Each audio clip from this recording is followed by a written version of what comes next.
ಹಿಡಿದ ಹೊಲದಳು ಹಾಡುತ್ತ ಉಳುವ ಯೋಗಿಯ ನೋಡಲ್ಲಿ.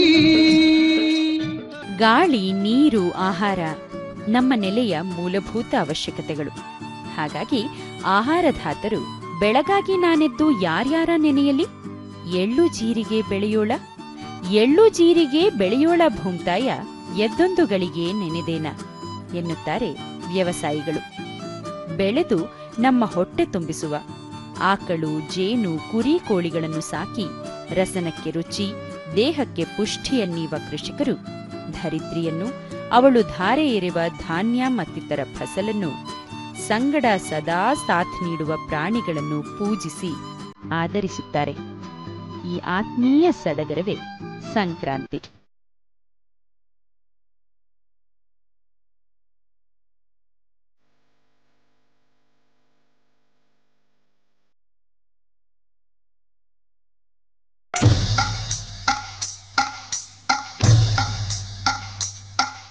ಎಲ್ಲರಿಗೂ ನಮಸ್ಕಾರ.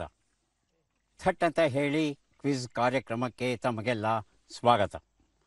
ಮೊತ್ತ ಮೊದಲಿಗೆ ತಮಗೆಲ್ಲರಿಗೂ ಸಂಕ್ರಾಂತಿ ಹಬ್ಬದ ಶುಭಾಶಯಗಳನ್ನು ಅರ್ಪಿಸ್ತಾ ಇದ್ದೇವೆ.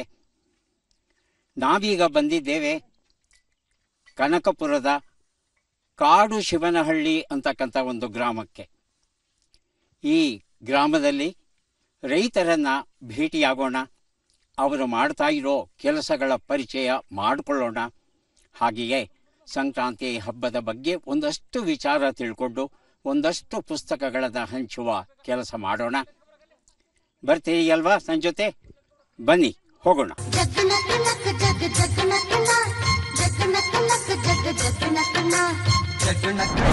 ನಮಸ್ಕಾರ ನಮಸ್ಕಾರ ನಮಸ್ಕಾರ, ಎಲ್ಲರಿಗೂ ನಮಸ್ಕಾರ.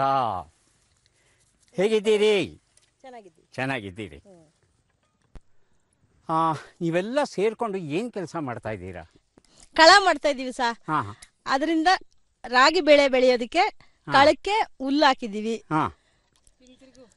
ಈಗ ನಮ್ಮಂಥ ದಡ್ಡರಿಗೆ ಸ್ವಲ್ಪ ಅರ್ಥ ಆಗೋ ಹಾಗೆ ಹೇಳಬೇಕು. ಹೊಲದಲ್ಲಿ ಬೆಳೆದಿದ್ದೀರಿ ರಾಗಿ? ಬೆಳೆದಿದ್ದೀವಿ ಸಾ. ರಾಗಿನ ಕಟಾವು ಮಾಡಿದ್ದೀರಿ? ಮಾಡಿದ್ದೀವಿ ಸಾ. ಆಮೇಲೆ ಏನು ಮಾಡ್ತೀರಿ? ಅದೇ ಕಳಕ್ಕೆ ಹಾಕಿ ಗುಂಡು ಹೊಡಿತೀವಿ ಸಾ. ಹಸಿದಕ್ಕೆ ಹಾಕ್ತೀರಾ? ಒಣಗಿಸಿ ಕುಯ್ದು ಕಟಾವು ಮಾಡಿ ಒಣಗಿಸಿ ತಂದು ಕಳಕ್ಕೆ ಹಾಕಿ ಅದು ಒಣಗಿಸಿ ಗುಂಡು ಹೊಡಿತೀವಿ ಸಾ. ಗುಂಡು ಹೊಡಿತೀರಿ? ಅಪ್ಪ ನಂಗೆ ಅರ್ಥವಲ್ಲಿಲ್ಲ. ಗುಂಡು ಹೊಡೆಯೋದು ಅಂದ್ರೆ ತಲೆ ಗುಂಡು ಹೊಡೆಯೋದೇನು ಅಂತ ಅನ್ಕೊಂಡಿದ್ದೀನಿ. ಅದೇನಪ್ಪ ಗುಂಡು ಹೊಡೆಯೋದು? ರಾಗಿ ಗುಂಡು. ಅದೇನು ಗುಂಡು ಅಂತ ಹೇಳಪ್ಪ, ನಂಗೆ ಗೊತ್ತಾಗಿಲ್ಲ. ಸ್ಕೊಳ್ಳು ಕಟ್ಬಿಟ್ಟು ಗುಂಡು ಬರುತ್ತಲ್ಲ ರಾಗಿ ಹೊಡಿಯೋದು. ಓಹೋ, ಅಲ್ಲಿ ಕಾಣ್ತಾ ಇದೆಯಲ್ಲ, ಅದಕ್ಕೆ ರಾಗಿ ಗುಂಡು ಅಂತೀರಾ? ಹೌದೌದು. ಅದೆಲ್ಲ ಸ್ಕೊಳ್ಳು ಕಟ್ಬಿಟ್ಟು ಈಗ ರಾಗಿ ಮೇಲೆ ಗುಂಡು ಹೊಡಿತೀವಿ. ಅದರಿಂದ ರಾಗಿಲಿ ಇದು ತೆನೆ ಬರುತ್ತಲ್ಲ, ಆ ರಾಗಿ ಎಲ್ಲ ಕೆಳಗಡೆ ಬಿದ್ದಿ ನಾವು ಈ ಹುಲ್ಲನ್ನ ಎತ್ತಾಕ್ಬಿಟ್ಟು ರಾಗಿ ಮಾತ್ರ ಎತ್ಕೊಂತೀವಿ. ಅಮ್ಮ, ಈಗ ಏನ್ ಮಾಡ್ತಾ ಇದ್ದೀರಾ? ಈಗ ಹುಲ್ಲು ಗುಡ್ಡೆ ಮಾಡ್ತಾ ಇದ್ದೀವಿ. ಹುಲ್ಲು ಗುಡ್ಡೆ ಮಾಡೋದು ಅಂತ. ಈಗ ರಾಗಿ ಎಲ್ಲಿದೆ? ಇಲ್ಲಿ ಹುಲ್ಲೊಳಗೆ ಕೆಳಗಡೆ ಇದೆ. ಓಹೋ ಹೋ ಹೋ. ಈಗ ಇಲ್ಲಂದ್ರೆ ಇದ್ರೊಳಗೆ ರಾಗಿ ಇದೆ. ಅದನ್ನ ತಿರ್ಗಾ ಮತ್ತೆ ತೂರಿ ಅದನ್ನ ಒಪ್ಪ ಮಾಡ್ಕೋಬೇಕು. ಮೇಲ್ಗಡೆ ಇರೋ ಹುಲ್ಲು ತೆಗಿಬೇಕು, ಇದನ್ನ ತಿರ್ಗಾ ಒಟ್ಟು ತೆಗದಿ ಆಮೇಲೆ ಮತ್ತೆ ಕೆಂಪು ಬರುತ್ತೆ, ರಾಗಿ ಬರುತ್ತೆ. ತೂರೋದು? ಅದು ಕಳೆದ ಮ್ಯಾಗೆ ಒಂದು ಉದ್ದಿಗೆ ತರ ಹಾಕತ್ತೀವಿ, ತೂರ್ತೀವಿ. ಏನ್ ಮೊರದಲ್ಲಿ ಹಾಕೊಂಡು ಅದಕ್ಕೆ ಯಂತ್ರ ಏನ್ ಬಂದಿಲ್ವಾ? ಏನಿಲ್ಲ, ಯಂತ್ರಗಳೇನಿಲ್ಲ, ಕೈಯಲ್ಲೇ ಮಾಡಬೇಕು. ಕೈಯಲ್ಲೇ. ಈಗ ಎಷ್ಟು ಕಣದಲ್ಲಿರೋ ರಾಗಿ ತೂರೋದಕ್ಕೆ ಎಷ್ಟು ದಿನ ಬೇಕು? ಒಂದ್ 2 ದಿವಸ ಬೇಕಾಗುತ್ತೆ. 2 ದಿವಸ. ಎಷ್ಟು ಜನ ಸೇರ್ಕೊಂಡು ತೂರ್ತೀರಿ? ಎಷ್ಟು ಜನ ಎಲ್ಲಿದೆ, ಎಷ್ಟು ಜನ ಇದ್ದೀವಿ ಅಷ್ಟು ಜನ ಇದ್ದೀವಿ. ಅಷ್ಟು ಜನ ಸೇರಿ ತೂರ್ತೀವಿ. ಒಂದ್ 6 ಜನ 7 ಜನ ತಗೊಂಡು ಸೇರ್ಕೊಂಡು ತೂರ್ತೀವಿ, ಒಪ್ಪ ಮಾಡ್ಕೋತೀವಿ. ಇದು ಬರೀ ಹಗಲಲ್ಲಿ ಮಾಡೋ ಕೆಲಸವೋ? ರಾತ್ರಿ ಬೆಳೆದಿಂಗಳಿದ್ರೆ? ಇಲ್ಲ, ಬೆಳೆದಿಂಗಳಿದ್ರೆ ಮಾಡಕ್ಕಾಗಲ್ಲ. ಆನೆಗಳು ಅದು ಬರುತ್ತೆಲ್ಲ ಅಂದ್ಬಿಟ್ಟು ಬೆಳಗ್ಗೆಲೆ ಮಾಡ್ಬೇಕು. ಬೆಳಿಗ್ಗೆನೆ ಮಾಡ್ತೀರಿ? ಈಗ ಈ ಕೆಲಸವನ್ನ ಮಾಡಿದ್ದೇ ಕೆಲಸವನ್ನ ಬೆಳಗ್ಗೆಯಿಂದ ಸಂಜೆವರೆಗೂ ಮಾಡಬೇಕು ಅಂದ್ರೆ ಬೇಜಾರಾಗುತ್ತೆ. ನಮ್ಗೇನು ಬೇಜಾರಾಗಲ್ಲ, ಯಾವಾಗ ಮಾಡಿ ಅಭ್ಯಾಸ ಇದೆಯಲ್ಲ ಸರ್. ನಮ್ಗೆ ಬೇಜಾರಾಗಲ್ಲ ಅಲ್ಲ? ನಮ್ಗನ್ಸುತ್ತೆ ಒಂದ್ ಅರ್ಧ ಗಂಟೆ ಮಾಡೋಷ್ಟರಲ್ಲಿ ನಮ್ಗೆ ಸುಸ್ತಾಗ್ಬಿಡುತ್ತೆ. ನೀವು ಬೆಳಿಗ್ಗೆಯಿಂದ ಸಂಜೆವರೆಗೂ ಮಾಡ್ತೀರಲ್ಲ, ಅಲ್ಲ ದಣಿವು ಬೇಸರ ಹೋಗೋದಿಕ್ಕೆ ಏನ್ ಮಾಡ್ತೀರಿ? ಹಾಡೆ ಹಾಡೋದು, ಕುಣಿಯೋದು, ಆ ಥರದ್ದು ಏನಾದ್ರು ಉಂಟಾ? ಮಾಡಲ್ಲ. ನೀವು ಮಾಡಲ್ಲ. ಅಮ್ಮ, ನೀವೇನಾದ್ರು ಹಾಡು ಇತ್ಯಾದಿ ಮಾಡೋದುಂಟಾ? ಅದೆಲ್ಲ ಏನಿಲ್ಲ ಸರ್. ಈಗ ಇದನ್ನೆಲ್ಲ ತಗೊಂಡು ತೂರ್ತೀನಿ ಅಂತ ಹೇಳಿದ್ರಿ. ಈ ತೂರ್ದ ಮೇಲೆ ಉಳಿದ ಕಾಳನ್ನ ಹೇಗೆ ಬೇರ್ಪಡಿಸ್ತೀರಿ? ಯಾಕಂದ್ರೆ ಈ ಕಾಳಿನ ಜೊತೆ ನೋಡಿದ್ರೆ ತುಂಬಾ ಸಿಪ್ಪೆ ಎಲ್ಲ ಇದೆ, ಅದು ಕಲ್ಲಿದೆ, ಅದೆಲ್ಲ ಇದೆಯಲ್ಲ, ಅದನ್ನೆಲ್ಲ ಬಡಿತೀವಿ, ಅದೆಲ್ಲ ಕ್ಲೀನ್ ಮಾಡಿ ತಿರ್ಗಾ ಬಡಿತೀರಾ? ಹೇಗ್ ಬಡಿಯೋದು? ಕೋಲ್ನಾಗ ಬಡಿತೀವಿ. ಕೋಲಲ್ಲಿ ಬಡಿತೀರಿ? ಉಳಿತದಲ್ಲ ಇದು ಮೇಲ್ಗಡೆ ಒಟ್ಟೆಲ್ಲ ಹೋಗಾದ್ಮೇಲೆ ಕೆಂಪಲ್ಲ ಹಿಂಗ್ ಇಡಿಸ್ಕೊತೀವಿ ರಾಗಿನ.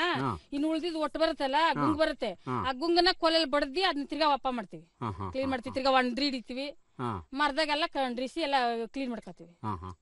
ಕೊನೆಗೆ ಇಷ್ಟು ಇದೆಯಲ್ಲ, ಎಷ್ಟ್ ಚೀಲ ರಾಗಿ ಆಗುತ್ತೆ? ಎಷ್ಟು ಒಂದ್ 4 ಚೀಲ 5 ಚೀಲ ಆಗ್ಬೋದು. ಅಷ್ಟೇನಾ? ಇಷ್ಟು ದೊಡ್ಡ ಕಣ್ಣದಲ್ಲಿ ಬರೀ 4 ಚೀಲ? 4 ಚೀಲ 5 ಚೀಲ ಆಗ್ಬೋದು. 4-5 ಚೀಲ. ತುಂಬಾ ಸಂತೋಷ. ಈ ರಾಗಿನ ನೀವು ಮಾರಾಟ ಮಾಡ್ತೀರಾ, ನೀವೇ ಬಳಸ್ತೀರಾ? ನಮ್ ಮನೆಗೆ ಮಡಿಕತ್ತೀವಿ, ಜಾಸ್ತಿ ಹೆಚ್ಚಿಗೆ ಆದ್ರೆ ಮಾರಕ್ ಹಾಕ್ತಿವಿ, ಇಲ್ಲ ಅಂದ್ರೆ ಮನೇಲಿ ನಮ್ಗೆ. ತುಂಬಾ ಸಂತೋಷಮ್ಮ. ಅಮ್ಮ, ಈ ರಾಗಿ ಇದೆಯಲ್ಲ, ಈ ಹೊಸ ರಾಗಿ ಹಳೆ ರಾಗಿ ಅಂತಾರೆ, ನಂಗೆ ಅರ್ಥವಾಗ್ಲಿಲ್ಲ, ಅದು ಏನದು? ಈ ಸತಿ ಬೆಳೆಯೋದ್ನ ಹೊಸ ರಾಗಿ ಅಂತಾರೆ, ನೆಕ್ಸ್ಟ್ ವರ್ಷದನ್ನ ಹಳೆ ರಾಗಿ ಅಂತಾರೆ. ಹೋದ್ ವರ್ಷದಿಂದ ಹಳೇದು ಅಂತಾರೆ, ಹಿಂದಿನ ವರ್ಷದಿಂದ ಹಳೇದು ಅಂತಾರೆ, ಈ ವರ್ಷ ಬೆಳೆಯೋದ ಹೊಸ ರಾಗಿ. ಈಗ ಹಳೆ ವರ್ಷ ನೀವೇನ್ ಬೆಳೆದಿರ್ತೀರಿ, ಈ ವರ್ಷದವರೆಗೂ ಇರಬೇಕು ಅಂದ್ರೆ ರಾಗಿ ಕೆಟ್ಟೋಗಲ್ವಾ? ಏನು ಕೆಡಲ್ಲ ಸರ್, 4 ವರ್ಷ 5 ವರ್ಷ ಇಟ್ಕೋತೀವಿ, ಏನು ಕೆಡಲ್ಲ. ಏನು ಕೆಡೋದಿಲ್ಲ, ಯಾಕಂದ್ರೆ ಅಕ್ಕಿನ ಸ್ವಲ್ಪ ದಿನ ಇಟ್ಕೊಳ್ಳೆ ಹುಳ ಬಿದ್ದ್ಬಿಡುತ್ತೆ. ಹೌದು ಸರ್. ರಾಗಿಲ್ ಬೀಳಲ್ವಾ? ಬೀಳಲ್ಲ, ರಾಗಿಲಿ 10 ವರ್ಷ ಇಟ್ಕೊಂಡ್ರು ರಾಗಿಲ್ ಹುಳ ಬೀಳಲ್ಲ. ರಾಗಿ ಬೀಳಲ್ವಾ? ಈ ರಾಗಿ ಯಾವ ದೇಶದ ಬೆಳೆ ಅಂತ ಗೊತ್ತಾ? ನಮಗೂ ಅದೆಲ್ಲ ಗೊತ್ತಿಲ್ಲ ಸರ್. ಗೊತ್ತಿಲ್ಲ. ಇದು ಜಗತ್ತಲ್ಲಿ 2 ಕಡೆ ಇರೋದು ರಾಗಿ. ಒಂದು ನಮ್ಮ ಭಾರತ ಬಿಟ್ರೆ ಆಫ್ರಿಕಾ. ಯಾಕಪ್ಪ ಆಫ್ರಿಕಾದಲ್ಲಿದೆ, ಅಮೆರಿಕಾದಲ್ಲಿ ಯಾಕಿಲ್ಲ, ಇಂಗ್ಲೆಂಡಲ್ಲಿ ಯಾಕಿಲ್ಲ ಅಂತ ಪ್ರಶ್ನೆ ಬರುತ್ತೆ. ಯಾಕೆ ಅಂದ್ರೆ ಈ ಆಫ್ರಿಕಾ ಮತ್ತು ನಮ್ಮ ಭಾರತ ಒಂದು ಕಾಲದಲ್ಲಿ ಒಟ್ಟಿಗೆ ಇತ್ತಂತೆ, ಸೇರ್ಕೊಂಡಿತ್ತಂತೆ. ಸೇರ್ಕೊಂಡಿದ್ದಾಗ ಭಾರತದಲ್ಲಿ ಯಾವ ಗಿಡ ಮರ ಸಸ್ಯ ಇದೆಯೋ ಅವೆಲ್ಲ ಆಫ್ರಿಕಾದಲ್ಲಿರೋದೆಲ್ಲ ನಮ್ಮಲ್ಲಿ. ಹಾಗೆ ನಮ್ಮಲ್ಲಿರೋ ಪ್ರಾಣಿಗಳೆಲ್ಲ ಅವರಲ್ಲೂ ಇದೆ, ಹಾಗೆ ಅವರಲ್ಲಿರೋ ಪ್ರಾಣಿಗಳು ನಮ್ಮಲ್ಲುಂಟು. ಆದ್ರೆ ಒಂದು ಕಾಲಕ್ಕೆ ಇದು ನಮ್ಮ ಭಾರತ ಮತ್ತು ಆಫ್ರಿಕಾ ಬೇರೆ ಬೇರೆ ಆಗ್ಲಿಕ್ಕೆ ಶುರುವಾಯ್ತಂತೆ. ಬೇರೆ ಬೇರೆ ಆಗಕ್ಕೆ ಶುರುವಾದಾಗ ಅವ್ರದ್ದು ದೂರ ಕೊಟ್ಟೋಯ್ತು ಆಫ್ರಿಕಾ, ನಮ್ದು ಇನ್ನೂ ಇಲ್ಲೇ ಇದೆ. ಆದ್ರೆ ರಾಗಿ ಮಾತ್ರ ಅಲ್ಲೂ ಬೆಳೆಯುತ್ತೆ, ಇಲ್ಲೂ ಬೆಳೆಯುತ್ತೆ. ಎಲ್ಲೂ ರಾಗಿನೇ ರಾಗಿ. ಆದ್ರೆ ರಾಗಿ ವಿಶೇಷ ಏನು ಅಂದ್ರೆ ಇದು ವಿಶೇಷವಾಗಿ ದಕ್ಷಿಣ ಭಾರತದಲ್ಲಿ ಮಾತ್ರ ಬೆಳೆಯುತ್ತೆ. ದಕ್ಷಿಣ ಭಾರತದಲ್ಲಿ, ಉತ್ತರದ ಕಡೆ ಕೆಲವು ಕಡೆ ಬೆಳೀತಾರೆ, ಆದ್ರೆ ನಮ್ಮಲ್ಲಿ ಬೆಳೆಯೋಷ್ಟು ಬೆಳೆಯಲ್ಲ. ಆಮೇಲೆ ನಮ್ಮ ಕರ್ನಾಟಕದಲ್ಲಿ ಎಷ್ಟು ವರ್ಷಗಳಿಂದ ರಾಗಿ ಬೆಳೀತಾ ಇರಬಹುದು, ಒಂದು ಅಂದಾಜು ಹೇಳಿ ನೋಡೋಣ. ಒಂದ್ ಅಂದಾಜು ಅಂದ್ರೆ ನಾವು ಹುಟ್ಟಿ ಒಂದ್ 40 ವರ್ಷ ಆಗಿದೆ. 40 ವರ್ಷದಿಂದ ನಾವು ಇದೇ ಮಾಡ್ಕೊ ಬರ್ತಾ ಇದೀವಿ. ನಮ್ಗಿಂದ್ಲರಲ್ಲ ಇನ್ನ ಬೇಜಾನ್ ವರ್ಷದಿಂದ ಇದನ್ನೇ ಮಾಡ್ತಾವ್ರೆ. ಬೇಜಾನ್ ವರ್ಷ ಅಂತ ಹೇಳ್ಬಿಟ್ರಿ. ಅಮ್ಮ, ಒಂದ್ ಅಂದಾಜು ಹೇಳಿ, ಎಷ್ಟು ವರ್ಷಗಳು? ಎಷ್ಟು ವರ್ಷ ಅಂತ ಹೆಂಗ್ ಗೊತ್ತಾಗುತ್ತೆ? ನಮ್ ತಾತಿರ್ ಮುತ್ತಾತಿರ್ ಕಾಲದಿಂದ ಮಾಡ್ತಾನೆ ಅವ್ರೆ. ತಾತ ಮುತ್ತಾತ ಅಂದ್ಬಿಟ್ರು. ಅಲ್ಲ, ನಾನ್ ಕೇಳಿದ್ದು 100 ವರ್ಷನ, 200, 300, 500, 1000, 2000? 100 ವರ್ಷ ಇರ್ಬೋದು ಅನ್ಕೊಳ್ಳಿ ಅಷ್ಟೇ. 100 ಅದಕ್ಕಿಂತ ಇನ್ನ ಮುಂದೆಗೆ ಇರ್ಬೋದು, ಹೇಳಕ್ಕಾಗಲ್ಲ. ನಮ್ ತಾತಿರ್ ಮುತ್ತಾತಿರ್ ಅಂದ್ರೆ ನಮ್ಗೆ ಒಂದ್ 40 ವರ್ಷ, ಅವ್ರಿಗೆಲ್ಲ ಎಷ್ಟು ವರ್ಷದಿಂದ ಅವರು ಬೆಳೀತಿದಾರೆ. ಅದ್ರ ಒಂದು ತುಂಬಾ ಸಂತೋಷ. ಏನಪ್ಪಾ, ಒಂದು ಅಂದಾಜು ಹೇಳ್ತೀಯಾ, ಎಷ್ಟು ವರ್ಷಗಳಿಂದ ನಮ್ಮ ಕರ್ನಾಟಕದಲ್ಲಿ ರಾಗಿ ಬೆಳೀತಾ ಇರ್ಬೋದು? ಅಂದಾಜು ಅಂದ್ರೆ ಒಂದು 400-500 ವರ್ಷದಿಂದ. 500 ವರ್ಷ ಅಂತ ಹೇಳ್ತಾ ಇದ್ದಾರೆ. ಅಮ್ಮ, ತಾವು ಹೇಳ್ತೀರಾ ಎಷ್ಟು ವರ್ಷ? ಅಂದಾಜಲ್ಲಿ ಹೇಳಿ. 500, 1000, 2000? ನಮ್ಗೆಲ್ಲ ಗೊತ್ತಾಗಲ್ಲ ಬಿಡಿ. ಗೊತ್ತಾಗಲ್ಲ ಬಿಡಿ. ಗೊತ್ತು ಮಾಡ್ಕೋಬೇಕು. ಗೊತ್ತಾಗಲ್ಲ ಅಂತ ಬಿಡಕ್ಕಾಗುತ್ತೆ? ಒಂದು ಅಂದಾಜು ಹೇಳಿ. ಅವನು 500 ಅಂದ, ನೀವೊಂದು 1000 ಹೇಳಿ. 1000 ವರ್ಷದಿಂದ ಬೆಳಿಬೋದ್ರು. 1000 ವರ್ಷದಿಂದ ಬೆಳಿಬಹುದು ಅಂತ ಹೇಳ್ತಾರೆ. ಆದರೆ ನಿಜವಾದ ವಿಚಾರ ಏನು ಅಂದರೆ, ಕನಿಷ್ಠ 3000 ವರ್ಷಗಳಿಂದ ನಮ್ಮ ಇಂದಿನ ಕರ್ನಾಟಕದ ಪ್ರದೇಶದಲ್ಲಿ ರಾಗಿಯನ್ನು ಬೆಳೀತಾ ಬಂದಿದ್ದೇವೆ. ಹಲ್ಲೂರು ಅಂತ ಒಂದು ಸ್ಥಳ. ಈ ಹಲ್ಲೂರಲ್ಲಿ ಉತ್ಖನನ ಮಾಡಿದ್ರು, ಅಗದಾಗ ಅಲ್ಲಿ ಜನವಸತಿ ಎಲ್ಲ ಕಂಡು ಬಂತು. ಒಂದು ಮಡಿಕೆಯ ಒಳಗೆ ರಾಗಿ ಇತ್ತಂತೆ. ನೋಡಿ ಎಷ್ಟಪ್ಪ ಆಗಿರ್ಬೋದು ಅಂದರೆ 2500ರಿಂದ 3000 ವರ್ಷಗಳ ಹಿಂದಿನದು ಅಂತ ಒಂದು ಅಂದಾಜು ಲೆಕ್ಕಾಚಾರ ಮಾಡಿದ್ದಾರೆ. ಅಂದರೆ ಈ ರಾಗಿ ಅನ್ನೋದು ನಮ್ಮ ದಕ್ಷಿಣ ಭಾರತದಲ್ಲಿ, ಕರ್ನಾಟಕದಲ್ಲಿ ಸಾವಿರಾರು ವರ್ಷಗಳಿಂದ ಇದನ್ನು ಬೆಳೀತಾ ಇದ್ದಾರೆ ಅನ್ನೋ ವಿಚಾರವನ್ನು ನಾವೀಗ ತಿಳ್ಕೊಂಡಿದ್ದೇವೆ. ನಾವೆಲ್ಲ ಸಂತೋಷ ಪಡೋಣ. ಅಮ್ಮ, ರಾಗಿಯಿಂದ ಏನೇನು ಅಡುಗೆ ಮಾಡ್ತೀರಿ? ರೊಟ್ಟಿ ಮಾಡ್ತೀವಿ, ಮುದ್ದೆ ಮಾಡ್ತೀವಿ, ಹಂಗೆ ಅದನ್ನೇನೆ ಗಂಜಿ ಅಂತ ಮಾಡ್ತೀವಿ. ತಿರ್ಗಾ ಇದು ಏನಪ್ಪದು ಪಾಯಸ ಅಂತ ಮಾಡ್ತಾರೆ, ಅದ್ರೊಳಗೇನೆ ಈ ಥರದ್ದು ನಾವು ಮಾಡ್ತೀವಿ. ರೊಟ್ಟಿಗಳು ಅವು ಇವು ಮಾಡ್ತಾನೆ ಇರ್ತೀವಿ. ಅಮ್ಮ, ರಾಗಿ ಪಾಯಸ ನನಗೆ ಗೊತ್ತಿರಲಿಲ್ಲ. ರಾಗಿ ಹುರಿ ಹಿಟ್ಟು ಗೊತ್ತು ನನಗೆ. ಈ ರಾಗಿ ಪಾಯಸ ಮಾಡೋದು ಹೇಗೆ? ಅಂದ್ರೆ ನಾವು ಗಂಜಿ ಅಂತೀವಿ ಅದನ್ನ. ಹಾಂ ಹಾಂ. ಮಾಮೂಲಿ ಮಕ್ಕಳು, ಸಣ್ಣ ಮಕ್ಕಳುಗಳಿಗೆಲ್ಲ ಅದನ್ನ ಬಿಡಿದ್ಬಿಟ್ಟು ಅದ್ರೊಳಗೆ ಮುದ್ದೆ ತರ ಸಣ್ಣ ಸಣ್ಣ ಚಿಕ್ಕ ತೆಳ್ಳಗೆ ಮಾಡಿ ಅದನ್ನ ಸರಿ ತರ ಮಾಡಿ ತಿನ್ನಿಸ್ತೀವಿ. ದೊಡ್ಡೋರಾದ್ರೆ, ವಯಸ್ಸಾಗಿರೋರ್ಗಾದ್ರೆ ಅದನ್ನ ಗಂಜಿ ಮಾಡಿ ಕುಡಿಸ್ತೀವಿ. ಅದನ್ನೇ ಗಂಜಿ ಮಾಡಿ. ಈಗ ಮಾಮೂಲಿ ಉಪ್ಪುದ್ದು ತಿಂದಲ್ಲ ಅನ್ನೋರ್ಗೆ ಒಂದ್ ಸ್ವಲ್ಪ ಅದಕ್ಕೆ ಸ್ವೀಟ್ ಹಾಕ್ತಿವಿ, ಅದನ್ನೇ ಪಾಯಸ ತರ ಮಾಡ್ಕೊಡ್ತೀವಿ. ಒಂದ್ ಸ್ವಲ್ಪ ಹಾಲು ಬೆರೆಸಿ ಆ ತರ ಹಾಲು ಬೆರೆಸಿ ಮಾಡ್ಕೊಡ್ತೀವಿ. ಇನ್ನೇನ್ ಮಾಡ್ತೀರಮ್ಮ ರಾಗಿಯಿಂದ? ನಾವು ಅಷ್ಟೇ ಸರ್, ಇನ್ನೇನು ಮಾಡೋಕ್ಕಾಗಲ್ಲ. ರೊಟ್ಟಿ ಮಾಡ್ತೀವಿ, ಮುದ್ದೆ ಮಾಡ್ತೀವಿ, ಅದನ್ನ ಬಿಟ್ರೆ ರಾಗಿ ಆಮ್ಲೆ ಮಾಡ್ತೀವಿ. ಈ ಹುರಿ ಹಿಟ್ಟು ಮಾಡ್ತಾರಲ್ಲ, ಅದು ನಮಗೂ ಗೊತ್ತಿಲ್ಲ ಸರ್. ನಾವು ಏನು ಹಳ್ಳಿ ನಾವು ಮಾಡ್ಕೊಂತೀನಲ್ಲ ಅವೆಲ್ಲ. ರಾಗಿಯಿಂದ ಉಪ್ಪಿಟ್ಟು ಮಾಡ್ತಾರೆ ಗೊತ್ತಾ? ಉಪ್ಪಿಟ್ಟು ಮಾಡ್ತಾರೆ, ಇಡ್ಲಿ ಮಾಡ್ತಾರೆ. ಇಡ್ಲಿ ಮಾಡ್ತಾರೆ? ರಾಗಿ ಇಡ್ಲಿ ಮಾಡ್ತಾರೆ. ಊರಲ್ಲಿ, ನಮ್ಮೂರಲ್ಲೇ ಮಾಡ್ತಾರೆ, ಆದ್ರೆ ನಾವು ಮಾಡಲ್ಲ. ರಾಗಿ ಇಡ್ಲಿ ಮಾಡೋದು ಹೇಗೆ? ಏನೇನು ಹಾಕ್ತೀರಿ ಇದಕ್ಕೆ? ಅದಕ್ಕೂ ಈಗೇನೆ ಕಡಲೆಬೇಳೆ, ಉದ್ದಿನ ಬೇಳೆ, ಮಾಮೂಲಿ ಸ್ವಲ್ಪ ಅಕ್ಕಿ ಹಾಕ್ತಾರೆ, ಸ್ವಲ್ಪ ರಾಗಿ ನೆನೆಸಿ ರುಬ್ಬಿ, ಮಾಮೂಲಿ ನಾವು ಈಗ ಅಕ್ಕಿ ಹೆಂಗ್ ನೆನೆಸಿ ರುಬ್ಬಿ ಮಾಡ್ತೀವಿ ನೋಡಿ ಇಡ್ಲಿನ, ಅದೇ ತರನೇ ಅವರು ರಾಗಿನೂ ನೆನೆಸಿ ರುಬ್ಬಿ ಅದು ಕಡಲೆಬೇಳೆ ಏನೇನೋ ಅದು ಸೊಪ್ಪುಗಳು ಅವೆಲ್ಲ ಹಚ್ಚಾಕಿ ಇಡ್ಲಿ ಮಾಡ್ತಾರೆ. ಈಗ 1 kg ಅಕ್ಕಿ, ಎಷ್ಟು ಕೆಜಿ ಉದ್ದಿನ ಬೇಳೆ ಹಾಕ್ಬೇಕು? 1 kg ಅಕ್ಕಿಗೆ 1/4 kg ಉದ್ದಿನ ಬೇಳೆ. 1/4 kg ಉದ್ದಿನ ಬೇಳೆ. ಇದು ಕಡಲೆಬೇಳೆ ಇನ್ನೊಂದು 50 ಗ್ರಾಮ್ ಹಾಕಿದ್ರೆ 50 ಗ್ರಾಮ್ ಹಾಕಿದ್ರಾಯ್ತು. ಇನ್ನೇನು ಹಾಕ್ಬೇಕು ಅದಕ್ಕೆ? ಅಷ್ಟೇ, ಸ್ವಲ್ಪ ಮೆಂತ್ಯ. ಇದಿಷ್ಟು ಹಾಕಿದ್ರೆ ಇಡ್ಲಿ ಚೆನ್ನಾಗಿ ಬರುತ್ತೆ. ದೋಸೆನೂ ಮಾಡ್ತಾರಲ್ವಾ? ದೋಸೆಗೆ ಇಡ್ಲಿಗೆ ಇಟ್ಕೊಂಡು ನಾವು ಒಟ್ಟಾಗಿ ರುಬ್ಕೊಂಡು ಒಂದ್ ಟೈಮ್ ದೋಸೆ ಮಾಡ್ಕೋತೀವಿ, ಒಂದ್ ಟೈಮ್ ಇಡ್ಲಿ ಮಾಡ್ಕೋತೀವಿ. ಈ ರಾಗಿಯಿಂದ ಹಾಲು ಮಾಡ್ತಾರೆ ಗೊತ್ತೇನಪ್ಪ? ನನಗೆ ಆ ಥರ ಎಲ್ಲ ಏನು ಅಡುಗೆ ಪದಾರ್ಥ ಗೊತ್ತಿಲ್ಲ. ಅಡುಗೆ ಪದಾರ್ಥ ಗೊತ್ತಿಲ್ಲ. ನಮ್ಗೇನಿದ್ರು ನೀವು ಮಾಡಿ ಬಡಿಸಿ ಆರಾಮ ತಿನ್ಕೊಂಡು ಬರ್ತೀವಿ ಅಲ್ವಾ? ಎಷ್ಟು ರಾಗಿ ರೊಟ್ಟಿ ಹೊಡಿತೀಯಪ್ಪ? ನಾನು ತಿಂದರೆ 3 ತಿನ್ನೋದು. 3 ಅಯ್ಯೋ, ಕಮ್ಮಿ ಆಯ್ತು. ಈ ಪರ್ಸನಾಲಿಟಿಗೆ ಅಟ್ಲೀಸ್ಟ್ ಒಂದು 6 ಆದ್ರೂ ಹೊಡಿಬೇಕು. ಅಷ್ಟೊಂದು ತಿನ್ನಕ್ಕಾಗಲ್ಲ. ದೊಡ್ಡ ಮಾಡ್ತೀರಾ? ಈಗ ರಾಗಿ ರೊಟ್ಟಿ ಜೊತೆ ಏನು ಹುಚ್ಚಲ್ ಚಟ್ನಿನಾ, ಶೇಂಗಾ ಚಟ್ನಿನಾ? ಶೇಂಗಾ ಚಟ್ನಿ ಮಾಡ್ತೀವಿ, ಇಲ್ಲಾಂದ್ರೆ ಕುಂಬಳಕಾಯಿ ಪಲ್ಯ ಮಾಡ್ತೀವಿ ಅಷ್ಟೇ. ಕುಂಬಳಕಾಯಿ ಪಲ್ಯ, ಇಲ್ಲಾಂದ್ರೆ ಶೇಂಗಾ ಚಟ್ನಿ. ಸ್ವಲ್ಪ ಉತ್ತರ ಕಡೆ ಹೋಯ್ತು ಅಂದ್ರೆ ಅವರು ಈ ತರ ಚಪಾತಿ ರೊಟ್ಟಿ ಜೊತೆಗೆಲ್ಲ ಹುಚ್ಚಲ್ ಚಟ್ನಿ ಕೊಡ್ತಾರೆ. ಒಂದಷ್ಟು ತುಪ್ಪ ಹಾಕೊಂಡು ಕಲಸ್ಕೊಂಡು ಹೊಡಿತಾ ಇದ್ರೆ. ಈ ಕಡೆ ನಾವು ಬೆಳಿತಾ ಇದ್ದ ಹುಚ್ಚಳ, ಈಗ ಅದೇನಾಯ್ತು ಹುಚ್ಚಳ ಅಡ್ರೆಸ್ ಇಲ್ದಂಗ ಹೊಂಟೋಯ್ತು. ಅಯ್ಯೋ, ಹಬ್ಬದ ದಿವಸ ಅಲ್ವಾ? ಎಳ್ಳಾದ್ರೂ ಬೆಳಿತೀರಾ? ಇಲ್ಲ, ಇಲ್ಲಿ ಎಳ್ಳು ಬೆಳೆಯಲ್ಲ. ಎಳ್ಳು ಬೆಳೆಯಲ್ಲ. ಮತ್ತೇನೇನ್ ಬೆಳಿತೀವಿ? ನಾವು ಇಲ್ಲೆಲ್ಲ ರಾಗಿ, ಕಾಳು, ತೊಗರಿ, ಎಳ್ಳು ಇಷ್ಟು ಮಾತ್ರ ಬೆಳಿತೀವಿ. ನಾವು ಏನೇನ್ ಕಾಳುಗಳು ಬೆಳಿತೀರಿ? ನಾವು ತೊಗರಿ ಕಾಳು, ಅವರೆಕಾಳು, ಆಮೇಲೆ ಹುಳ್ಳಿಕಾಳು, ಅಷ್ಟು ಕಾಳು ಬೆಳಿತೀವಿ. ಕಾಳಲ್ಲಿ ಮಾಮೂಲಿ ರಾಗಿ. ಈ ಹುರುಳಿಕಾಳು ಇದೆಯಲ್ಲ, ಹೇಗ್ ಕೊಡ್ತೀರಿ ಮಕ್ಕಳಿಗೆ? ನಾವು ಅಂದ್ರೆ ನಾವು ಯಾರು ಮಕ್ಳಿಗೆ ಅದನ್ನೇ ಬೇರೆ ಸಪ್ರೇಟ್ ಮಾಡಿ ನಾವು ಕೊಡಲ್ಲ. ಮಾಮೂಲಿ ಇವಾಗ ನಾವು ಸಾಂಬಾರ್ ಮಾಡ್ತೀವಲ್ವೇ, ಸಾಂಬಾರ್ ಮಾಡಿದ್ರೆ ಪಲ್ಯ ಮಾಡಿ ಮಕ್ಳಿಗೂ ಕೊಡ್ತೀವಿ, ನಾವು ಅದನ್ನೇ ತಿಂತೀವಿ. ಇಲ್ಲ ಮೊಳಕೆ ಸಾರು ಮಾಡ್ತೀವಿ.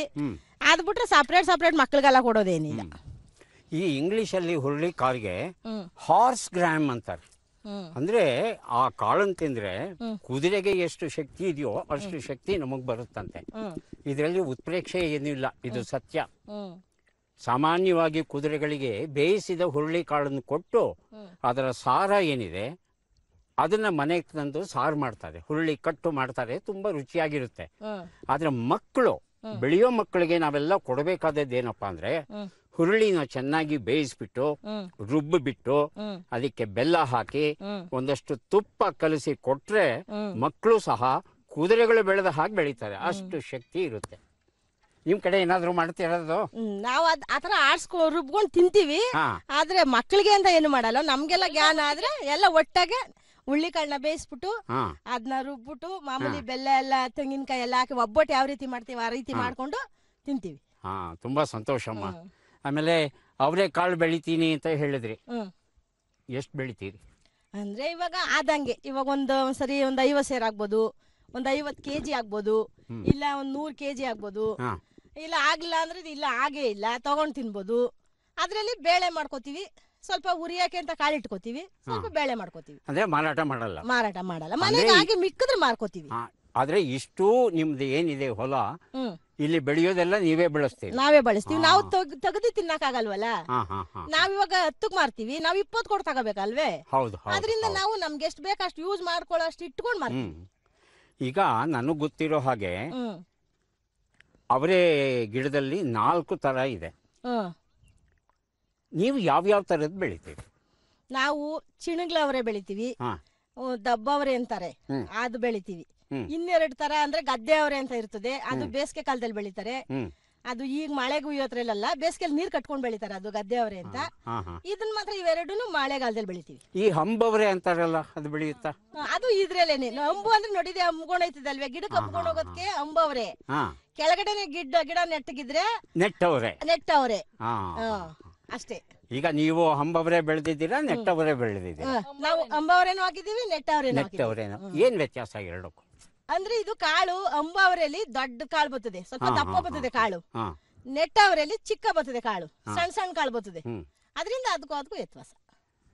ವೀಕ್ಷಕರೇ, ಈ ಹಂಬವರೆ ನೆಟ್ಟವರೆ ಅಂದ ಕೂಡಲೇ ಗೊಂದಲ ಆಗ್ಬಿಡುತ್ತೆ. ಹಂಬವರ ಅಂದ್ರೆ ಅದು ಬಳ್ಳಿ ಹರಡ್ಕೊಂಡು ಹೋಗುತ್ತೆ, ಹರಡುವ ಅವರೆ ಹಂಬವರೆ ಅಂತ ಆಗಿದೆ ಆಡು ಭಾಷೆನಲ್ಲಿ.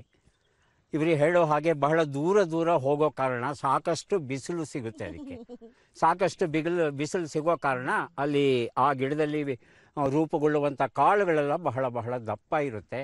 ರುಚಿಯಾಗಿರುತ್ತಾ? ಯಾವ್ದು ಹಂಬವರೆ ರುಚಿನೋ ನೆಟ್ಟವರೆ ರುಚಿನೋ? ಹಂಬವರೆನೇ ರುಚಿ. ಯಾಕಂದ್ರೆ ಹೆಚ್ಚು ಬಿಸಿಲನ್ನ ತಗೊಂಡು ಹೆಚ್ಚು ದ್ಯುತಿ ಸಂಶ್ಲೇಷಣೆ, ಫೋಟೋಸಿಂಥಸಿಸ್ ಮಾಡಿ ಒಳ್ಳೆ ಗ್ಲೂಕೋಸನ್ನು ಸಂಗ್ರಹ ಮಾಡಿಟ್ಟಿರುತ್ತೆ. ಹಾಗಾಗಿ ಹಂಬವರೆ ಬಹಳ ರುಚಿಯಂತೆ. ನೆಟ್ಟವರೆ ಅಂದರೆ ಸುಮ್ಮನೆ ಒಂದು ಗಿಡ ಹಿಂಗೆ ಬೆಳ್ಕೊಂಡು ಹೋಗುತ್ತೆ, ಅದಕ್ಕೆ ಬಹಳ ಸೀಮಿತ ಪ್ರಮಾಣದಲ್ಲಿ ಬಿಸಿಲು ಸಿಗುತ್ತೆ. ಹಾಗಾಗಿ ಆ ಕಾಳುಗಳು ಚಿಕ್ಕದು, ರುಚಿ ಅಷ್ಟಾಗಿ ಇಲ್ಲ ಅಂತ ಹೇಳ್ತಾರೆ. ಸೊ ನೀವು ಹಂಬವರೇನೂ ಬೆಳೆದಿದ್ದೀರಾ, ನೆಟ್ಟವರೇನೂ ಬೆಳೆದಿದ್ದೀರಾ, ಎರಡನ್ನೂ ಸೇರಿಸ್ಬಿಡ್ತೀರಾ ಒಟ್ಟಿಗೆ? ಎಲ್ಲ ಸಪರೇಟ್ ಮಾಡಕ್ ಆಗಲ್ಲ. ಇಲ್ಲಿ ತೊಳ್ಳ ಆಯ್ತದಲ್ವೇ, ತೊಳ್ಳಾದ್ಮೇಲೆ ಕಿತ್ಕೊಂಡು ಹೋಯ್ತೀವಲ್ಲ, ಎಲ್ಲ ಒಟ್ಟಾಗೆ ಸೇರಿಸ್ಬಿಡ್ತೀವಿ. ಆಮೇಲೆ ಮುಂದಿನ ವರ್ಷಕ್ಕೆ ಬೀಜಕ್ಕೆ ಅವರೇ ಬೇಕಲ್ಲ, ಇದನ್ನೇ ಇಟ್ಕೊಂಡಿರ್ತೀವಿ. ಓಹೋ, ಇದನ್ನೇ ಇಟ್ಕೊಂಡಿರ್ತೀವಿ. ಇವಾಗ ವ್ಯವಸಾಯ ಇವಾಗ ಚಚ್ತೀವಿ, ತೊಳ್ಳಾದ್ಮೇಲೆ ಚಚ್ಕೋತೀವಿ, ಕಳದಲ್ಲಿ ಹಾಕೊಂಡು ಚಚ್ಕೊಂಡು ಸಪರೇಟ್ ಮಾಡ್ಬಿಟ್ಟು ಅದಕ್ಕೆ ಮಾತ್ರೆ ಬರ್ತಾವ, ಕಾಳ್ಗಾಕೋ ಮಾತ್ರೆನೆ ಅಂತ ಬರ್ತವೆ. ಏನ್ ಮಾತ್ರೆ? ಅದೇನೋ ಕಾಳ್ಗಾಕೋ ಮಾತ್ರೆ ಅಂತಾನೆ ನಾವು ಕರೆಯೋದು. ಅದ್ ಮಾತ್ರೆಗೆ ಏನಂತ ಹೆಸರು ಇರ್ತದೆ ಗೊತ್ತಿಲ್ಲ. ಅದು ಹೋಗಿ ನಾವು ಕಾಳ್ಗಾಕೋ ಮಾತ್ರೆ ಕೊಡ್ರಿ ಅಂದ್ರೆ ಅಂಗಡಿಲಿ ಕೊಡ್ತಾರೆ. ಅದನ್ನ ತಂದು ಕಾಳ್ಗಾಕಿ ಒಂದ್ ಬಾಟ್ಲಿಗೋ ಒಂದ್ ಚೀಲಕ್ಕೋ ಹಾಕಿ ಇನ್ ಬರೋ ವರ್ಷವರೆಗೂ ಇಟ್ಕೋತೀವಿ, ಬಿತ್ತನೆಗಾಗೋವರೆಗೂ. ಆವಾಗ ತೆಗ್ದು ಬಿತ್ತನೆಗೆ ಹಾಕ್ತಿವಿ. ತುಂಬಾ ಸಂತೋಷ ಅಪ್ಪ. ನಿನ್ನ ಹೆಸರು ಏನು ಅಂತ ಕೇಳಲಿಲ್ಲ. ನನ್ನ ಹೆಸರು ಶ್ರೇಯಸ್ ಅಂತ. ಓದ್ತಾ ಇದ್ದೀರಾ? ಓದ್ತಾ ಇದ್ದೀನಿ. ಏನು ಓದ್ತಾ ಇದ್ದೀರಾ? ಫಸ್ಟ್ ಇಯರ್ ಡಿಗ್ರಿ ಈ ಸತಿ. ಫಸ್ಟ್ ಇಯರ್ ಡಿಗ್ರಿ ಓದ್ತಾ ಇದ್ದೀರಿ. ಮತ್ತೆ ಹೊಲಕ್ಕೆ ಬಂದ್ಬಿಟ್ಟಿದ್ದೀರಾ? ಕಾಲೇಜ್ ಇಲ್ವಾ? ಕಾಲೇಜ್ ಇದೆ, ಎಕ್ಸಾಮ್ ಓದ್ಕೊಳಕ್ ಇವತ್ತು ರಜಾ ಕೊಟ್ಟವ್ರೆ. ಕೆಲಸ ಅಂದ್ರೆ ಮಾಡ್ಲೇಬೇಕಲ್ಲ, ಸಹಾಯ ಮಾಡ್ಲೇಬೇಕು ಯಾರಿಗೆ. ಇದು ಬೇರೆಯವ್ರದಲ್ಲ ಕೆಲಸ, ನಮ್ದೇ. ನಮ್ದು ಅದೇ ನಮ್ದೇನೆ, ಅದಕ್ಕೋಸ್ಕರನೇ ಬಂದಿರೋದು. ಏನೇನು ಕೆಲಸ ಮಾಡ್ತೀರಿ ನೀವು? ನಂದೇನಿಲ್ಲ, ಈ ಥರ ಮನೆಯವ್ರು ಸಹಾಯ ಮಾಡೋದಷ್ಟೇ. ಅಷ್ಟೇ. ಯಾಕೆ ಈ ಪ್ರಶ್ನೆ ಕೇಳಿದೆ ಅಂದರೆ, ನಮ್ಮ ವೀಕ್ಷಕರಲ್ಲಿ ಅನೇಕ ಯುವ ಜನರು ಸಹ ಈ ಕಾರ್ಯಕ್ರಮ ನೋಡ್ತಾ ಇರ್ತಾರೆ. ನೀವು ಹೇಗೆ ನಿಮ್ಮ ಮನೆ ಮಂದಿಗೆ ಸಹಾಯ ಮಾಡ್ತಿದ್ದೀರೋ, ಅವರು ಸಹ ಅವ್ರ ಮನೆಯಲ್ಲಿ ಅವರ ಹೆತ್ತವರಿಗೆ ಸಹಾಯ ಮಾಡಿದ್ರೆ ಎಷ್ಟು ಚೆನ್ನಾಗಿರುತ್ತಲ್ವಾ? ಹೌದು. ಏನು ಓದ್ತಾ ಇದ್ದೀರಿ? ಯಾವ degree? First year degree. First year degree ಮುಂದೇನು ಮಾಡಬೇಕು ಅಂದರೆ, ಫಸ್ಟ್ ಇಯರ್ ಡಿಗ್ರಿ ಅಂದರೆ ಸೈನ್ಸಾ, ಆರ್ಟ್ಸಾ, ಕಾಮರ್ಸು. ಬಹಳ ಒಳ್ಳೆಯ ವಿಚಾರ ತೊಗೊಂಡಿದ್ದೀರಿ. ಮುಂದುವರಿಸಿ, ಚೆನ್ನಾಗಿ ಓದಿ, ಈ ಥರ 10 ಹೊಲ ಮಾಡಿ. ಇದಕ್ಕೆ ಯಾವ ಗೊಬ್ಬರ ಹಾಕ್ತಾರೆ? ಸೀಮೆ ಗೊಬ್ಬರವೋ ಅಥವಾ ಅಂಗಡಿಯಿಂದ ತಂದದ್ದು? ಹಸು ಗೊಬ್ಬರ ಹಾಕ್ತೀರಿ ನೀವು, ಹೌದಾ? ನೀವೇ ಹಸುಗಳು ಕಟ್ಕೊಂಡಿದ್ದೀರಾ? ಎಷ್ಟು ಹಸು? ನಮ್ದೊಂದು 4 ಹಸು ಇದೆ. 4 ಹಸು ಇದೆ. ಆ ಗೊಬ್ಬರ ಎಲ್ಲ ಇಲ್ಲೇ ಬೆಳೆಸ್ತೀರಿ. ಮತ್ತೆ ಗಿಡಗಳೇನಾದರೂ ಹಾಕ್ತೀರಾ ಅದಕ್ಕೆ ಗೊಬ್ಬರಕ್ಕೆ? ಇಲ್ಲ. ಗೊಬ್ಬರದ ಗಿಡ ಅಂತ ಒಂದು ಇದೆಯಂತಲ್ಲ, ಆ ಥರ ಎಲ್ಲ ಹಾಕಲ್ಲ ನಾವು. ನೀವು ಹಾಕಲ್ಲ, ಆದರೆ ಬೇರೆಯವರು ಹಾಕ್ತಾರೆ. ಯಾರ್ಯಾರು ಹಾಕ್ತಾರೆ ಗೊತ್ತಿಲ್ಲ, ಬಟ್ ನಾವು ಹಾಕಲ್ಲ. ಈಗ ಹಸುವಿನ ಸಗಣಿ ಸಂಗ್ರಹ ಮಾಡಿದಿರಿ, ಅದಕ್ಕೆ ಬೇರೆ ಏನಾದರೂ ಸೇರಿಸ್ತೀರಾ ಅಥವಾ ಬರೀ ಹಸುವಿನ ಸಗಣಿ ಮಾತ್ರ? ಬರೀ ಹಸು ಸಗಣಿ ಅಷ್ಟೇ. ಹಸುವಿನ ಸಗಣಿ ಮಾತ್ರ. ನಿಮ್ಮಲ್ಲಿ ಕುರಿ ಮೇಕೆಗಳಿಲ್ವಾ? ಮೇಕೆ ಇದೆ. ಹಾಂ, ನೀವು ಕಟ್ಟಿದ್ದೀರಾ? ಇದೆ. ಆ ಮೇಕೆ ಹಿಕ್ಕೆ ಬಳಸಲ್ವಾ? ಮಿಕ್ಸ್ ಇರುತ್ತೆ ಅದಕ್ಕೆ. ಹಾಂ, ಮಿಕ್ಸ್, ಅದನ್ನು ಗೊಬ್ಬರಕ್ಕೆ ಬಳಸ್ತೀರಾ? ಮಿಕ್ಸ್. ಬಹಳ ಒಳ್ಳೆಯದು. ಕೋಳಿ ಏನು ಬೆಳೆಸಿಲ್ಲ? ಕೋಳಿನೂ ಇದೆ. ಕೋಳಿನೂ ಇದೆ. ತುಂಬ ಸಂತೋಷವಾಯಿತು. ಒಂದು ಕುಟುಂಬಕ್ಕೆ ಏನು ಬೇಕೋ ಅಷ್ಟೆಲ್ಲವನ್ನು ಅನುಕೂಲತೆಗಳನ್ನು ನೀವು ಮಾಡ್ಕೊಂಡಿದ್ದೀರಿ. ನೀರಿನ ವ್ಯವಸ್ಥೆ ಏನು ನಿಮ್ಮಲ್ಲಿ? ನೀರಿನ ವ್ಯವಸ್ಥೆ ಎಲ್ಲ ಇದೆ ನಮಗೆ. ಈಗ ಬಾವಿ ಇದೆಯಾ? ಬಾವಿಯಲ್ಲಿ ಬೋರ್ವೆಲ್ ಇದೆ. ಈ ಗಿಡಗಳಿಗೆಲ್ಲ ನೀರು ಉಣಿಸ್ಬೇಕಾದ್ರೆ ಬೋರ್ವೆಲ್ಲಿಂದಲೇ ನೀರನ್ನು ಕಳಿಸ್ತೀರಾ ಅಥವಾ ಬೇರೆ ವ್ಯವಸ್ಥೆ ಉಂಟಾ? ಬೋರ್ವೆಲ್ಲಿಂದ ಅಷ್ಟೇ. ನೀರು ಸಾಕಷ್ಟು ಇದೆಯಾ? ಇದೆಯಾ? ತುಂಬ ತುಂಬ ಸಂತೋಷಪ್ಪ. ಬೆಳೆಯ ಕಟಾವಾದ ಬಳಿಕ ಕಣದಲ್ಲಿ ಧಾನ್ಯವನ್ನು ಒಟ್ಟಲಾಗಿ ಆದಿಪೂಜಿತನ ಅರ್ಚಿಸಿ ಗುಂಡೆಳೆಯುವ ಎತ್ತುಗಳಿಗೂ ನಮನ ಸಲ್ಲಿಸಿ ಗುಂಡು ಹೊಡೆವ ಕ್ರಿಯೆಗೆ ಚಾಲನೆ ನೀಡಲಾಗುತ್ತದೆ. ಕಣದ ತುಂಬೆಲ್ಲ ಎತ್ತುಗಳು ಗುಂಡು ಓಡಾಡಿ ಧಾನ್ಯ ಮತ್ತು ಹುಲ್ಲು ಬೇರಾಗುವ ಪ್ರಕ್ರಿಯೆ ಬೆರಗು ಮೂಡಿಸುವಂತಹದ್ದೇ. ಬಿಸಿಲು ಧಗೆ ಎನ್ನದೆ ಸುಮಾರು 3-4 ದಿನಗಳು ಇದೇ ಕ್ರಿಯೆಯಲ್ಲಿ ತೊಡಗಿರುತ್ತಾರೆ ರೈತರು. ಈಗೆಲ್ಲ ಟ್ರ್ಯಾಕ್ಟರುಗಳ ಬಳಕೆ ಈ ಕೆಲಸಕ್ಕೆ ವೇಗ ತಂದುಕೊಟ್ಟಿದೆ. ತೆನೆ ಕೂಡಿದ್ರೆ ಬಳ್ಳ. ತೆನೆಯಲ್ಲಿದ್ದ ಧಾನ್ಯವೆಲ್ಲ ಗುಂಡಿನ ಚಲನೆಗೆ ಹುಲ್ಲಿನಿಂದ ಬೇರೆಯಾಗಿ ಕೆಳಗೆ ಜಾರುತ್ತೆ. ಹುಲ್ಲನ್ನು ಧಾನ್ಯವನ್ನು ಬೇರ್ಪಡಿಸುವ ಕ್ರಿಯೆಗೆ ಮರಳಿ ರೈತರು ಕೈ ಹಾಕುತ್ತಾರೆ. ಕವೆಗೋಲುಗಳ ಪಿಡಿದು ಹುಲ್ಲನ್ನು ಒಂದೆಡೆ ಸರಿಸಲಾಗಿ ಆ ಹುಲ್ಲನ್ನು ಸೌದೆಗಳ ಅಟ್ಟಣಿಕೆಯ ಮೇಲೆ ರೇಷ್ಮೆ ಕಡ್ಡಿಗಳ ಹರಹಲ್ಲಿ ಒಟ್ಟಲಾಗುತ್ತದೆ. ನೆಲದ ಮೇಲೆ ಹುಲ್ಲನ್ನು ಬಿಟ್ಟರೆ ಅದು ಬೂಷ್ಟು ಹಿಡಿಯುವ ಸಾಧ್ಯತೆ ಹೆಚ್ಚು. ಹಾಗಾಗಿ ಈ ಉಪಾಯ. ಹೀಗೆ ಪೇರಿಸಲಾದ ಹುಲ್ಲು ಸಾಕಷ್ಟು ಕಾಲ ಬಿಸಿಲಲ್ಲಿ ಒಣಗಿ ಮುಂದೆ ವರ್ಷ ಪೂರ್ತಿ ಆಕಳ ಆಹಾರವಾಗಿ ಸೇವ್ಯವಾಗುತ್ತದೆ. ದಕ್ಷಿಣ ಕರ್ನಾಟಕದ ಆಹಾರ ಅಂದರೆ ರಾಗಿ ಮುದ್ದೆ ಅಂತ ಹೇಳಿ ಕರ್ನಾಟಕದಲ್ಲಿ ಮಾತ್ರ ಅಲ್ಲ, ಭಾರತದಲ್ಲಿ ಮಾತ್ರ ಅಲ್ಲ, ಇಡೀ ವಿಶ್ವದಲ್ಲೇ ಪ್ರಸಿದ್ಧವಾದದ್ದು. ಆದರೆ ಈ ರಾಗಿ ಮುದ್ದೆ ಮಾಡೋದು ಹೇಗೆ ಅಂತ ನನಗೆ ಗೊತ್ತಿಲ್ಲ. ಕೇಳಿ ತಿಳ್ಕೊಳ್ಳೋಣ. ಅಮ್ಮ, ಹೇಳಿ ಸರ್. ರಾಗಿ ಮುದ್ದೆ ಮಾಡಬೇಕು ಅಂತ ಒಂದ್ಸಲ ನಾನು ಪ್ರಯತ್ನ ಪಟ್ಟೆ ಮನೇಲಿ. ಒಲೆ ಮೇಲೆ ನೀರು ಇಟ್ಬಿಟ್ಟು ಬಿಸಿ ಮಾಡಿ ರಾಗಿ ಹಾಕಿ ತಿರುಗೋಕೆ ಶುರು ಮಾಡಿದ್ರೆ ಎಲ್ಲ ಗಂಟುಗಳು ಇಷ್ಟಿಷ್ಟಪ್ಪ. ಹೇಗೆ ಮಾಡೋದು ರಾಗಿ ಹಿಟ್ಟು? ಹೇಗೆ ಮಾಡೋದು ಅಂದ್ರೆ ನೀರು ಮಡಗೋದು, ಅದಕ್ಕೆ ಸ್ವಲ್ಪ ಹಸಿಟ್ಟು ಹಾಕೋದು. ಎಷ್ಟು ನೀರು ಮಡಗಬೇಕು? ನಮ್ಗೆ ಎಷ್ಟು ಬೇಕು ಅಷ್ಟು ಮಡಕೋಬಹುದು ಸರ್. ಈಗ ನಾವು 4 ಜನ ಇದ್ದೀವಿ. 4 ಜನಕ್ಕೆ 4 ಮುದ್ದೆ ಬೇಕು ನಮಗೆ. ಎಷ್ಟು ನೀರು? ಸ್ವಲ್ಪ ನೀರು ಇಟ್ಕೋಬೇಕು. ಸ್ವಲ್ಪ ನೀರು ಇಟ್ಕೋಬೇಕು. ಅದಕ್ಕೊಂದು ಸ್ವಲ್ಪ ಹಸಿಟ್ಟು ಹಾಕ್ಬೇಕು. ಅದು ಬಂದ್ಮೇಲೆ ಮುದ್ದೆ ಉಯ್ಬೇಕು. ಅದನ್ನ ದೊಣ್ಣೆ ತಗೊಂಡು ಎಲ್ಲ ತಿರುಗಿಸ್ಬೇಕು, ಮುದ್ದೆ ಮಾಡ್ಬೇಕು ಸರ್. ಎಲ್ಲ ನೀವು ಹೇಳ್ದಂಗೆ ನಾನು ಮಾಡಿದೆ. ಎಲ್ಲ ಗಂಟು ಬರ್ದೇ ಇರೋ ತರ ತಿರುಗಿಸ್ಬೇಕು ಸರ್. ಹೆಂಗೆ ಅದು? ಅದು ಒಲೆ ಮೇಲೆ ಇದ್ದಂಗೆ ತಿರುಗಿಸ್ತಾ ಇದ್ರೆ ಕರೆಕ್ಟಾಗಿ ಬರುತ್ತೆ ಅಷ್ಟೇ. ನೀವ್ ಯಾರಾದ್ರೂ ಹೇಳ್ತೀರಮ್ಮ ಗಂಟು ಕಟ್ಟಬಾರ್ದು, ಹಾಗೆ ಮುದ್ದೆ ಮಾಡೋದು ಹೇಗೆ? ಗಂಟು ಕಟ್ಟದಿರ ಮುದ್ದೆ ಮಾಡ್ಬೇಕು ಅಂದ್ರೆ ಅದು ನಾವ್ ಹೆಸರಿಕ್ಕಿರ್ತೀರಲ್ವಾ, ಅದನ್ನ ಕೈ ಬಿಡ್ದಿರನೆ ತಿರುಗಿಸ್ತಾ ಇರ್ಬೇಕು. ತಿರುಗಿಸ್ತಾರೆ ಬರೀ ಹೆಸರಿಕ್ಕಿರ್ತೀವಿ, ಅದಕ್ಕೆ ಉಕ್ ಬಂದಿರ್ತದಲ್ವೇ, ಅದಕ್ಕೆ ಹಸಿಟ್ಟು ಹೋಯ್ತಿವಿ. ಹಸಿಟ್ಟು ಹೋದ್ಮೇಲೆ ಅದು ಗಂಟು ಕಟ್ಟದೆ ತರ ಕೋಲ್ ಹಾಕೊಂಡು ತಿರುಗಿಸ್ತಾ ಇರ್ಬೇಕು ಒಲೆ ಮೇಲೆ ಇದ್ದಂಗೆನೆ. ಅದ್ ಒಲೆ ಮೇಲೆ ಇದ್ದಂಗೆ ತಿರುಗಿಸ್ತಾ ಇದ್ರೆ ನಾವೇನ್ ಗ್ಯಾಸಲ್ಲಿ ಗೀಸಲ್ಲೆಲ್ಲ ಮಾಡಲ್ಲ, ಒಲೆಯಲ್ಲಿ ಮಾಡ್ತೀವಿ, ಸೌದೆ ಒಲೆಯಲ್ಲಿ. ಅದು ತಿರುಗಿಸ್ತಾ ಇರ್ಬೇಕಾದ್ರೆ ಗಂಟು ಕಟ್ಟಲ್ಲ. ಅದ್ ಎಷ್ಟಕ್ ಬೇಕು ಅಷ್ಟಕ್ಕೆ ಹೊಂದ್ಕೋತದೆ. ಆಮೇಲೆ ಕೆಳಗಡೆ ಇಟ್ಕೊಂಡು ಮುದ್ದೆ ಕಟ್ಕೊಂತೀವಿ. ಈಗ ಕೆಲವರು ಈ ಮುದ್ದೆ ಮಾಡಬೇಕಾದ್ರೆ ಬರೀ ಹಿಟ್ಟು ಹಾಕ್ತಾರೆ. ಇನ್ ಕೆಲವರು ಅನ್ನ ಹಾಕಿದು ಅಕ್ಕಿ ಹಾಕಿ ಗಂಜಿ ತರ ಮಾಡ್ಕೊಂಡು ಅದಕ್ಕೆ ಹಿಟ್ಟು ಹಾಕ್ತಾರೆ. ಯಾವ ವಿಧಾನ ಸರಿ ಗಂಟು ಕಟ್ಟದೆ ಇರೋ ಹಾಗೆ ಮಾಡೋದಕ್ಕೆ? ನಮ್ಗೆ ನುಚ್ಚಿ ಹಾಕಿ ಮಾಡೋ ಮುದ್ದೆ ನಮ್ಗೆ ಇಷ್ಟ ಆಗಲ್ಲ. ಯಾಕೆ? ನಾವ್ ಅದನ್ನ ತಿನ್ನೋದೇ ಇಲ್ಲ. ನಮ್ಗೆ ತಿಂದಿ ಅಭ್ಯಾಸನೂ ಇಲ್ಲ. ಅದು ಅಭ್ಯಾಸ ಇಲ್ಲ. ಕೆಲವರು ನುಚ್ಚ ಹಾಕೊಂಡು ಅಕ್ಕಿ ಬೇಯಿಸ್ಬಿಟ್ಟು ಅನ್ನ ಆದ್ಮೇಲೆ ಅದಕ್ಕೆ ಹಸಿಟ್ಟು ಹಾಕಿ ಮುದ್ದೆ ಮಾಡ್ಕೋತಾರೆ. ಅದ್ ಮುದ್ದೆ ಮಾಡಿದ್ರು ಅದ್ ಮುದ್ದೆ ತರ ಇರಲ್ತು. ಅದ್ ಅನ್ನ ಮುದ್ದೆ ಎರಡು ಮಿಕ್ಸ್ ಆದ ತರ ಇರ್ತದೆ. ನಮ್ಗೆ ಅದರಿಂದ ಅದ್ ಇಷ್ಟ ಆಗಲ್ಲ. ನಾವೇಂದ್ರೆ ಬರೀ ಹಸಿಟ್ಟೆ ಹಾಕಿ ಬರೀ ರಾಗಿ ಮುದ್ದೆ ಮಾಡ್ಕೋತೀವಿ. ಈಗ ಹಸಿ ಹಿಟ್ಟು ಹಾಕಿ ತಿರುಗ್ತಾ ಇರ್ತೀರಲ್ಲ, ಕೆಲವರು ಉಪ್ಪು ಹಾಕ್ತಾರೆ, ನಾವ್ ಹಾಕಲ್ಲ. ಇನ್ ಕೆಲವರು ತುಪ್ಪ ಹಾಕ್ತಾರೆ, ಎಣ್ಣೆ ಹಾಕ್ತಾರೆ, ಮುದ್ದೆ ನೈಸ್ ಬರ್ಲಿ ಅಂತ. ಅವ್ರು ಮಾಡಕ್ ಬರ್ದಿರೋರು ಆತರ ಎಲ್ಲ ಮಾಡ್ತಾರೆ. ಮುದ್ದೆ ನೈಸ್ ಬರ್ಲಿ ಅಂತ ಮಾಡಕ್ ಬರ್ದಿರೋರು ಆತರ ಮಾಡ್ತಾರೆ. ನಾವೇನಿಲ್ಲ, ಕೈಲಿ ಬಲ ಅದೇ ಜಡಿತೀವಿ, ನೈಸ್ ಮಾಡ್ಕೊಂಡು ಮುದ್ದೆ ಮಾಡ್ಕೊಂಡು. ಅಲ್ಲ ತೋಳಲ್ಲ ಅಷ್ಟು ಗಟ್ಟಿ ಇರ್ಬೇಕಲ್ಲ, ತಿರುಗಬೇಕು. ಇಲ್ಲಾಂದ್ರೆ ಗಣಸರು ಗಣಸರು ಒಪ್ತಾರಿಯೇ ನಾವ್ ಆತರ ಮಾಡ್ಲಿಲ್ಲ ಅಂದ್ರೆ. ಈಗ ಅಕ್ಕಿನೂ ಅನ್ನನು ಮುದ್ದೆ ಮಿಕ್ಸ್ ಆದ ತರ ತಕೊಂಡೋಗಿ ಹಾಕ್ಬಿಟ್ರೆ ನಮ್ಗ್ ಮಡ್ಗಾರೆ ಈ ಕೆಲಸನೂ ಮಾಡಂಗಿಲ್ಲ, ಹೋಯ್ತಾ ಇರ್ಬೇಕು ನಾವು. ಅದರಿಂದ ನಾವು ಆತರ ಮಾಡ್ಕೋತೀವಿ. ಈ ರಾಗಿ ಮುದ್ದೆ ಜೊತೆ ಈ ಬಸ್ಸಾರು ಅನ್ನೋದು ತುಂಬಾ ಚೆನ್ನಾಗಿರುತ್ತಂತೆ. ಬಸ್ಸಾರು ಮಾತ್ರನ, ಲಾರಿ ಸಾರು, ಕಾರಿನ ಸಾರು ಏನು ಮಾಡಲ್ವಾ? ಎಲ್ಲಾ ಸಾರ್ಗುನು ಅದ್ವಾಗ ಮಾಡ್ಕೊಂಡ್ರೆ ಎಲ್ಲಾ ಸಾರು ಚೆನ್ನಾಗಿರ್ತದೆ. ಅಂದ್ರೆ ರಾಗಿ ಮುದ್ದೆ ಜೊತೆ ಬಸ್ಸಾರು ಇಂಟ್ರೆಸ್ಟ್ ಅಂತ ಆಗಿನ ಕಾಲದವರೆಲ್ಲ ಹೇಳ್ತಾರೆ. ಅದರಿಂದ ಅದು ಬಸ್ಸಾರ್ಗು ರಾಗಿ ಮುದ್ದೆಗೂ ಚೆನ್ನಾಗಿರ್ತದೆ. ಈ ಬಸ್ಸಾರು ಇಲ್ಲ ಅಂದ್ರೆ ಇನ್ನೇನ್ ಮಾಡ್ಬೋದು ರಾಗಿಗೆ? ನಾವು ಉಪ್ಸಾರು ಮಾಡ್ತೀವಿ. ಉಪ್ಸಾರು, ಬೇಳೆ ಬಸ್ಸಾರ್ಗೂ ಉಪ್ಸಾರ್ಗೂ ಏನ್ ವ್ಯತ್ಯಾಸ? ಬಸ್ಸಾರು ಅಂದ್ರೆ ಸಾಂಬಾರ್ ಪುಡಿ ಎಲ್ಲ ಒಳಗಡೆ ಹಾಕಿ ಮಾಡೋದು ಬಸ್ಸಾರು. ಅದು ಪಲ್ಯ ಬೇರೆ ಸಪರೇಟ್ ಮಾಡ್ಕೊಳ್ಳೋದು. ಸಾರೇ ಬೇರೆ, ಪಲ್ಯನೇ ಬೇರೆ ಸಪರೇಟ್ ಮಾಡ್ಕೊಂಡ್ರೆ ಅದು ಬಸ್ಸಾರು. ಬೇಳೆ ಸಾರಿಗೆ ನಾವೆಲ್ಲ ಒಗ್ಗರಣೆ ತರಕಾರಿ ಸೊಪ್ಪು ಎಲ್ಲ ಬೇಕಾದನ್ನೆಲ್ಲ ಹಾಕಿ ಒಳಗಡೆನೆ ಮಾಡಿದ್ರೆ ಅದು ಬೇಳೆ ಸಾರು. ಉಪ್ಸಾರಿಗೆ ಸೊಪ್ಪು ಹಾಕಿ ಸೊಪ್ಪೆ ಬೇರೆ ಸಾರೇ ಬೇರೆ ಖಾರನೇ ಬೇರೆ ಮಾಡಿದ್ರೆ ಅದು ಉಪ್ಸಾರು. ಉಪ್ಸಾರು. ಈ ಬಸ್ಸಾರು ಅನ್ನೋದು ಬಹುಶಃ ಬಸಿದ ಸಾರು ಅಂತ ಇರಬೇಕಾ ಅಂತ? ಅದ ಹಂಗೆ ಬಸಿತೀರಾ? ನಾವು ಏನನ್ನ ಹಾಕಿ ಕಾಳು ಸೊಪ್ಪು ಏನಾರ ಅದ್ರ ಜೊತೆ ಹಾಕಿರ್ತೀವಲ್ವಾ, ಅದು ಬಸ್ತಿ ಸಾಂಬಾರೇ ಬೇರೆ ಮಾಡ್ತೀವಿ, ಪಲ್ಯನೇ ಬೇರೆ ಮಾಡ್ತೀವಲ್ವೇ, ಅದಕ್ಕೆ ಬಸ್ಸಾರು. ಮತ್ತೆ ಅವರೆಕಾಳು ಹೇಗಿರುತ್ತೆ?